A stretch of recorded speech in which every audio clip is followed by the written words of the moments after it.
You train consistently, you eat enough protein, you get a full 8 hours of sleep each night, but you still wake up sore, foggy, and your muscles aren't growing the way you expected. You're not doing it wrong. You just haven't been told this. Muscle growth doesn't happen in the gym, it happens while you sleep. And one of the most important factors in that process is your foods before bed. We often think of sleep as rest, but to your body, it's a critical window for rebuilding, recovery, and regeneration. The problem: many people are unknowingly sabotaging this process by choosing the wrong muscle recovery food. Or worse, eating bad foods before bed that disrupt deep sleep, suppress growth hormone, and prevent true recovery. And here's the truth: this small mistake may be happening every night without you even realizing it. In this video, you'll discover why one simple decision before bed could derail your body's ability to rebuild. And more importantly, you'll learn how to choose the right foods at the right time to turn your sleep into a powerful ally for muscle growth and full body recovery. Let's begin. Number 1. Why muscle is built at night, not in the gym. You've probably heard the phrase muscles are torn in the gym and rebuilt in the kitchen. But here's something even more important and less talked about. Muscles aren't just built by what you eat, they're built while you sleep. Let's take a step back. Picture this. A man in his late 40s, we'll call him Mark. He lifts weights 3 times a week, eats clean, takes his supplements, even tracks his macros. But no matter what he does, he's constantly sore, not gaining strength, and waking up feeling like he barely slept. Mark is doing everything right. But there's one thing he's missing. He hasn't learned that the most anabolic phase of the day happens not in the gym, but in bed. You see, during deep sleep, particularly slow-wave sleep, which occurs in the early stages of the night, your body releases its largest surge of growth hormone. This isn't just a random trickle, it's a powerful wave that repairs damaged muscle fibers, mobilizes fat stores, rebuilds connective tissue, supports immune and metabolic functions. Think of it like a construction crew that only works overnight. If they're not allowed to operate because of noise, bad lighting, or bad timing, then the rebuilding doesn't happen, no matter how much material you delivered during the day. This is why so many people train hard, eat well, but never truly recover. Because their sleep is shallow, or worse, their bedtime habits are interfering with the hormonal window their body depends on. And here's the quiet truth. You don't grow stronger from your workouts. You grow stronger from how well you recover from them. That's the lesson Mark eventually learned. When he stopped sabotaging his sleep, when he optimized his evening routine, gave his body space to enter deep sleep, everything started to shift. He wasn't just feeling rested. He was rebuilding, regenerating, and getting stronger with less effort. So the next time you think progress is all about reps and protein shakes, remember this. Muscle growth begins the moment your head hits the pillow. And that leads us to the next piece of the puzzle, the invisible tug-of-war happening in your body every night. Because even if you're in bed by 10, if your hormones are out of sync, recovery can still stall. Let's talk about number 2. The hormone tug-of-war, insulin versus growth hormone.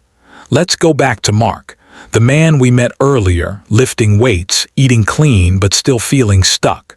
When he finally started focusing on sleep, he thought he had it figured out. He started going to bed earlier, dimmed the lights, turned off screens, even used blackout curtains. And yet, he was still waking up groggy, still feeling bloated in the morning, still not recovering like he expected. What was going on? Well, here's the piece most people, like Mark, don't realize. There's a silent battle going on in your body at night. And it's happening between 2 of your most powerful hormones, insulin and growth hormone. Let's break it down. Every night, about 60 to 90 minutes after you fall asleep, assuming your body is in the right state, your brain sends a powerful signal. It tells your pituitary gland to release a surge of growth hormone. This signal is like flipping the switch into repair mode. But here's the problem. Growth hormone can't surge if insulin is still elevated. And insulin rises every time you eat, especially if you eat carbs or protein. That means if you're having a big dinner late at night or a protein shake right before bed, you're flooding your system with insulin, right when growth hormone is supposed to rise. Insulin says, "We've just eaten, time to store energy." Growth hormone says, "We're fasting now, time to repair and rebuild." But these two messages conflict. It's like hitting the gas and the brakes at the same time. You get confusion, not progress. Now back to Mark. One of his favorite bedtime rituals was a banana with peanut butter and a scoop of protein, thinking it was good recovery fuel. But in reality, it was spiking his insulin, suppressing growth hormone, and blocking the very recovery he was hoping to get. Once he shifted his meal earlier, allowing a 2.5 to 3 hour buffer before sleep, his body had time to clear insulin. Growth hormone could rise, and suddenly his mornings felt lighter. His soreness faded faster. His workouts started to feel worth it again. The takeaway is simple. If you want your body to heal, you have to let it enter its natural rhythm. Don't just focus on what you eat. Focus on when you eat. But timing isn't the only factor. Because when it comes to foods before bed, the type of food you eat plays an even bigger role than most people think. Some choices, especially high in sugar, set off a chain reaction that not only blocks hormones, but also sends your brain into chaos. Let's take a closer look at what happens when late-night eating collides with blood sugar crashes, cortisol spikes, and a sleep cycle that never quite settles.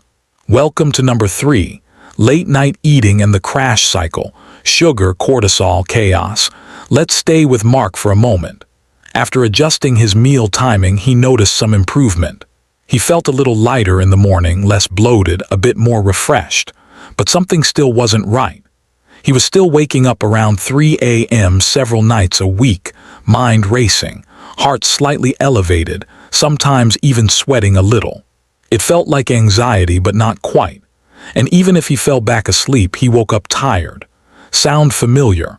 What Mark didn't realize, what many people don't, is that late-night eating, especially foods high in sugar or fast carbs, creates a hidden crash cycle that plays out inside the body while you sleep.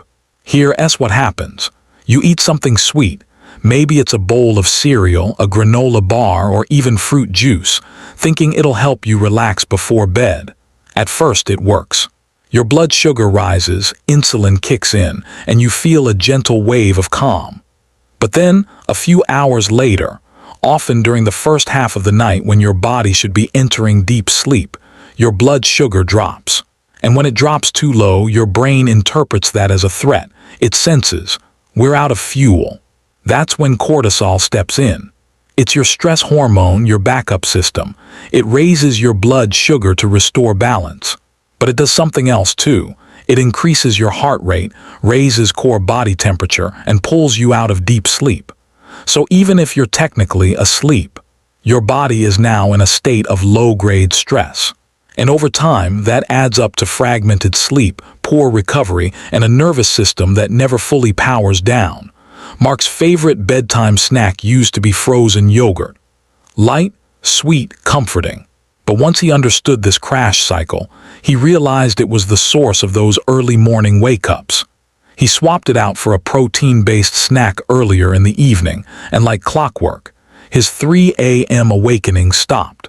The lesson here: it's not just what you eat before bed, it's how your body responds to it through the night. Foods high in sugar or fast-burning carbs create a roller coaster that your sleep and hormones pay the price for. But sugar isn't the only culprit. There's another comfort ingredient that sneaks into our evening meals and sabotages recovery in a quieter way, by raising inflammation and disrupting sleep architecture. Let's talk about fat satiety and the hidden cost of those comfort foods we crave at night. Welcome to number 4, fat, satiety, and inflammation, the hidden cost of comfort foods. Now let's talk about another late-night trap, one that feels warm, familiar, and harmless on the surface. Comfort food. For Mark, it was pizza. Friday nights, post-workout or post-stress, a couple of slices felt like the perfect way to wind down. Not too heavy, not too sweet, just satisfying. And in a way it was. It made him feel full, grounded, relaxed, at least at first. But here's what was happening inside his body.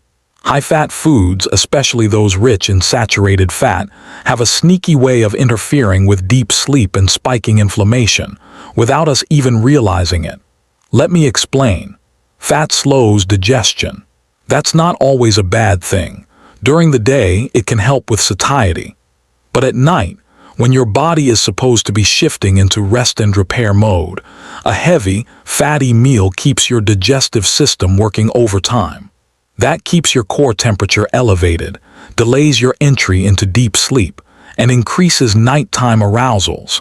Those subtle wake-ups that you don't remember, but that fragment your sleep cycle and limit the amount of time you spend in restorative stages. And there's more. Diets high in saturated fat have been linked to increased levels of systemic inflammation, which doesn't just impact your long-term health, it directly affects your recovery. Inflammation makes your joints feel stiffer. It slows tissue repair, and it blunts muscle protein synthesis during sleep. So even if you're sleeping, your body isn't recovering efficiently. Back to Mark. He didn't want to give up his Friday night ritual, and he didn't have to. Once he understood the impact, he made small changes. He ate earlier. He lightened the load, 1 slice instead of 3, added a side salad, and most importantly, gave his body time to digest before heading to bed. The next morning, less grogginess, fewer aches, a clearer mind. Here's the takeaway: comfort food isn't the enemy. But the timing, the portion, and the fat content matter more than we think, especially when recovery is the goal. We often look at food as fuel or pleasure, but in the evening hours, food becomes something else. It's a signal, a message to your internal clocks about whether it's time to rest or time to keep working. And that brings us to something most people overlook entirely: your body's internal timing system, the biological rhythms that decide whether you get restful sleep or restless nights. Let's explore what happens when your internal clocks fall out of sync, and how even a small snack at the wrong hour can throw your whole system off balance. Welcome to number 5. The forgotten timing signals, your body's internal clocks. Here's something beautiful and easily overlooked. Your body isn't just a machine that runs on calories. It's a clock. Or more accurately, a whole network of clocks, ticking in rhythm, quietly orchestrating your hormones, digestion, energy, and even muscle repair. And when these clocks fall out of sync, everything gets harder, especially sleep and recovery. Let's go back to Mark. After fixing his meal timing and cutting back on sugary, fatty snacks before bed, things were improving. But there were still nights where he couldn't fall asleep easily. He'd lie there restless. Other nights, he'd fall asleep fast but wake up in the middle of the night, disoriented. He wasn't doing anything wrong. In fact, his food choices were better than ever. But his timing was still off. You see, inside your body, you have a master clock, located in your brain, just above the roof of your mouth. It's called the suprachiasmatic nucleus, or SCN. This master clock is primarily set by light, daylight in the morning, darkness at night. But your body also has peripheral clocks in your liver, your muscles, your fat tissue, even your gut. And guess what sets those? Food. Every time you eat, especially late at night, you're not just feeding your body. You're sending a signal to your peripheral clocks. Hey, we're still awake. It's not time to rest yet. That's where the conflict begins. Your brain is ready to sleep, but your organs, they think it's midday because you just had a meal. That internal mismatch between your master clock and your body clocks leads to circadian misalignment. And studies show that even one night of misaligned eating can increase nighttime cortisol, raise blood sugar, suppress melatonin, and reduce the quality of deep sleep. For Mark, it was eye-opening. He thought his problem was what he was eating, but in reality, it was when he was eating. A healthy protein bar at 10 p.m. was still throwing off his clocks, as much as a bowl of ice cream. Once he started aligning his last meal with the natural rhythms of his body, finishing dinner earlier, respecting the signals his biology was trying to send, his sleep transformed. He didn't just feel rested. He felt in rhythm. The small lesson: sleep isn't just about turning off. It's about timing your life to support your body's natural rhythm. But here's the thing: sometimes you're hungry at night. You had a long day. You worked out late. Or you just can't fall asleep on an empty stomach. So what then? Should you ignore your hunger, skip food entirely? Not at all. The key is knowing what to eat and how to support sleep instead of sabotaging it. Let's move into real-world strategy. What to eat at night, if you must, and how to make your late-night choices work for your recovery, not against it. Welcome to number 6, real solutions: what to eat at night if you must. Let's be honest. Sometimes life doesn't line up perfectly with your ideal schedule. You work late. You hit the gym at 8 p.m. dinner runs behind. Or maybe you just feel better going to sleep with something in your stomach. And that's okay. This isn't about perfection. It's about being strategic. Because if you do need to eat at night, the right foods can support muscle recovery, sleep quality, and hormonal balance. Let's go back to Mark one more time. After learning about insulin and growth hormone, sugar crashes, and circadian rhythms, he still had one lingering question. What do I do when I'm genuinely hungry before bed? The answer wasn't skipping food altogether. It was choosing the right kind of fuel. Here's what the science says. The best muscle recovery foods at night share 3 qualities. They're low in sugar and fast carbs to avoid insulin spikes and crashes. They're slow-digesting proteins to provide amino acids gently through the night. They have sleep-supportive nutrients that help calm the nervous system and promote deeper rest. For Mark, one of the most effective swaps was casein protein, a slow-digesting dairy protein.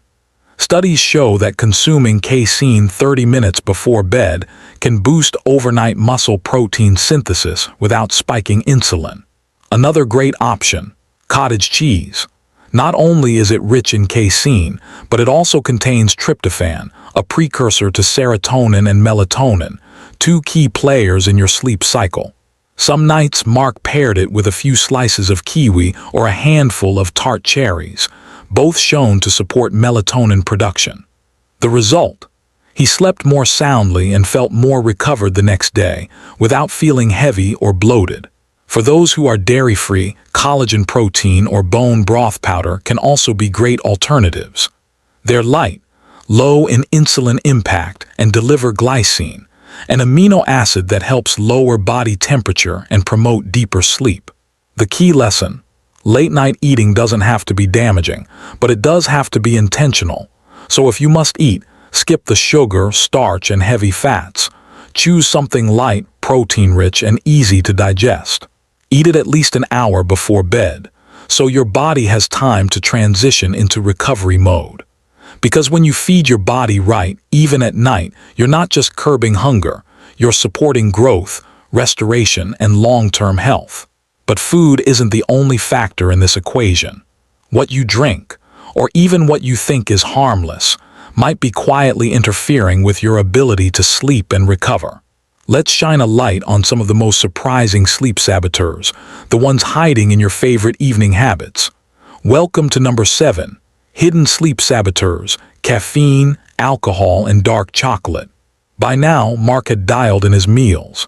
He stopped eating too close to bedtime, avoided sugary late-night snacks, and started choosing recovery-friendly proteins like casein or cottage cheese. Things were getting better. His sleep was deeper, his energy stronger, and soreness didn't linger the way it used to. But then something odd happened. Even after his routine was on point, there were still nights when sleep just didn't land.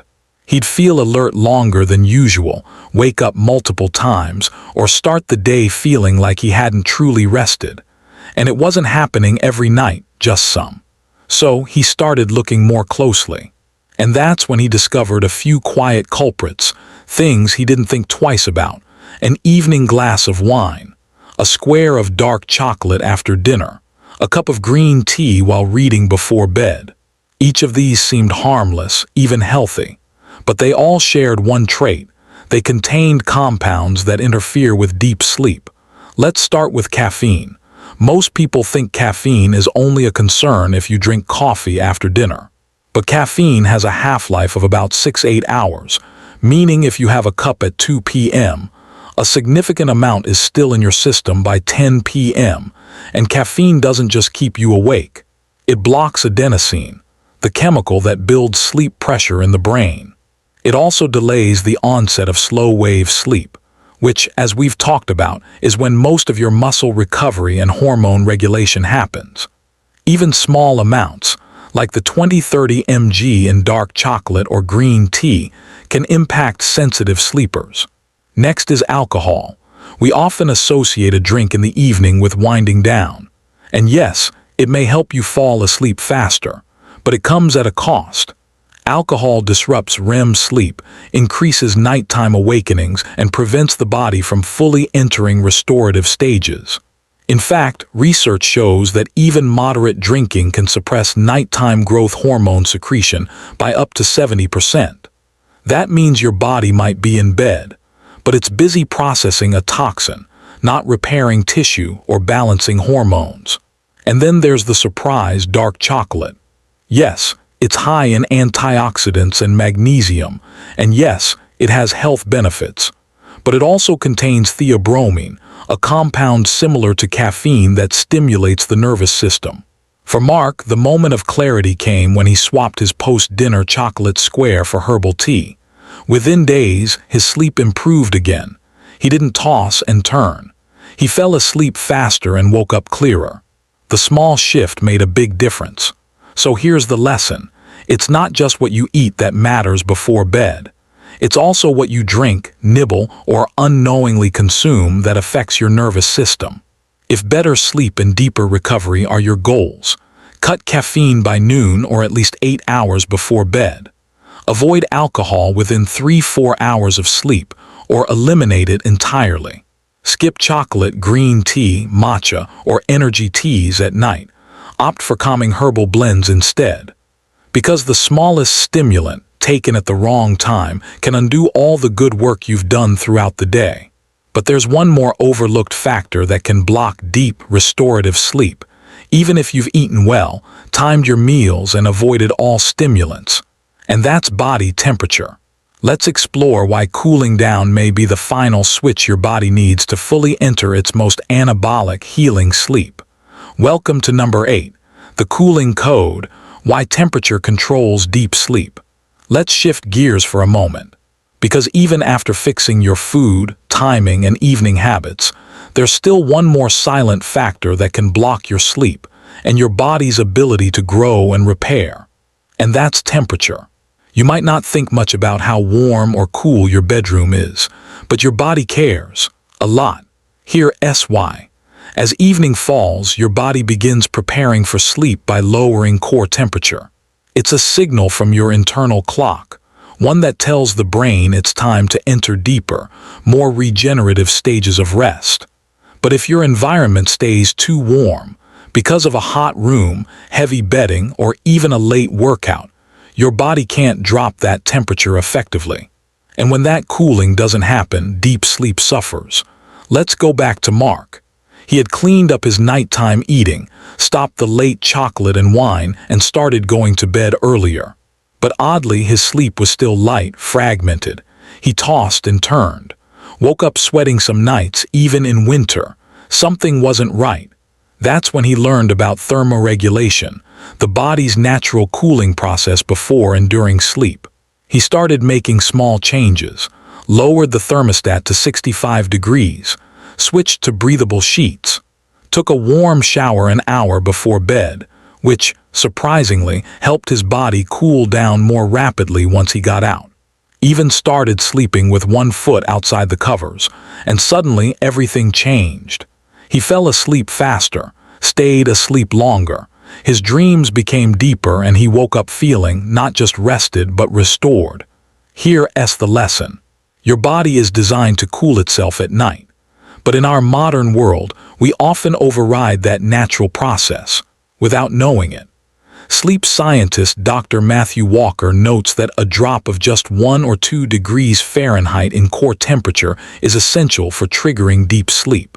And that deep sleep is exactly where growth hormone is released, muscle fibers are repaired, and the immune system resets. So if you're doing everything else right, but your room is too warm, or your body is still heated from food, stress, or exercise, you may be unknowingly blocking the final doorway to recovery. The fix is simple. Keep your room between 60 and 67 degrees. Use breathable bedding and moisture-wicking fabrics. Try a warm bath or shower before bed to kickstart cooling. Let your body release heat instead of trapping it. Because in the end, cooling down is not about comfort. It's about unlocking the deepest layers of healing sleep. Now, before we wrap up, let's zoom out for a moment. Because even with all this knowledge, there are a few very common mistakes people still make every night, often with the best intentions. And they might be the final piece keeping you from the sleep, strength, and recovery you've been working for. Let's take a look at number 9, the most common mistakes people still make. At this point, you've heard a lot, from the power of sleep to hormone timing, the impact of food choices, and even how temperature can shape your recovery. But sometimes, it's not the big science that trips us up. It's the small habits, the ones that feel harmless, familiar, or even healthy, that quietly hold us back. Let's walk through a few of the most common mistakes people make, even after trying to optimize their sleep and muscle recovery. First, the healthy late-night snack. Mark's wife, Sarah, didn't eat junk food before bed. Instead, she'd often grab a small bowl of fruit or a low-fat yogurt thinking it was a better choice. But even natural sugars, like those in bananas, grapes, or flavored yogurt, can still cause insulin spikes and blood sugar crashes at night. The second, post-workout meals too close to bedtime. A lot of people train in the evening due to busy schedules. They finish lifting at 8:30 or 9 p.m. and rush to get in that post-workout protein and carb combo, but then head straight to bed. The intention is good, but with insulin still elevated, growth hormone is blocked, so recovery becomes incomplete. Third, using alcohol as a sleep aid. It's common, especially in high-stress phases of life. A glass of wine to wind down, a nightcap to relax. But while alcohol may help you fall asleep faster, it fragments deep sleep, blocks REM, and reduces growth hormone release dramatically. Then there's hidden caffeine.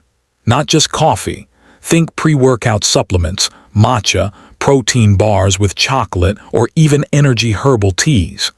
These sources can fly under the radar, but their effect on your nervous system can linger for hours. And finally, eating too late on weekends. Even people who are consistent Monday through Friday tend to relax their schedule on weekends. Late dinners, desserts, drinks with friends. 1 or 2 off nights may not seem like much, but they can undo an entire week of solid sleep effort. Mark made all these mistakes at some point, and to be fair, so have most of us. That's why the key lesson here isn't guilt, it's awareness. Because when you can recognize these subtle patterns and adjust them, gently, consistently, you start to feel the difference in your mornings, your energy, your workouts, and your overall resilience. The small lesson: it's not about being perfect. It's about noticing what isn't serving you anymore and choosing with intention what to do instead. So now that you've got the knowledge, the strategies, and a new perspective on sleep, food, and recovery, let's turn it into something real, something simple, something you can start tonight. Let's wrap up with a challenge and a chance to feel the results for yourself. Welcome to the final challenge and reflection. 7 days, 1 change. So here we are. You've made it through the science, the strategies, the stories, and hopefully, somewhere along the way, something clicked. Maybe you recognized a habit you didn't realize was holding you back. Maybe you saw yourself in Mark's journey. Or maybe, for the first time, you're beginning to understand just how much your nighttime choices shape your body, your energy, and your long-term health. Because here's the truth: sleep isn't passive. It's not just rest, it's regeneration. And what you do in the final 2 to 3 hours before your head hits the pillow can either support that process or silently sabotage it. So now, I want to invite you into something simple. Something that doesn't require buying anything, changing your entire routine, or becoming a sleep guru. Just one small commitment for 7 days. The challenge is this. For the next 7 nights, stop eating at least 2 to 3 hours before bed. No snacks, no late protein shakes, no wine or dark chocolate. Just give your body space. Let your insulin drop. Let your temperature cool. Let your hormones reset. Let your muscles rebuild. And when you wake up, pay attention. Notice how you feel. Notice if your mind is clearer, if your soreness fades faster, if your energy in the gym improves, if your mood is a little more grounded. Because you don't need a full life overhaul to feel better. You just need to master the hours that matter most. And when you do, your sleep becomes powerful, your food becomes purposeful, and your body becomes a reflection of your choices, not just your effort. If this video brought you clarity, motivation, or even just a moment of "why didn't I know this sooner?" I'd love to hear about it. Let me know in the comments what you're going to try first. If this helped you, give it a like. It helps others find it too. And if you want more science-backed tools like this, subscribe and turn on notifications. We're just getting started. Until next time, sleep smart, recover deeply, and keep building the strongest version of yourself, night by night.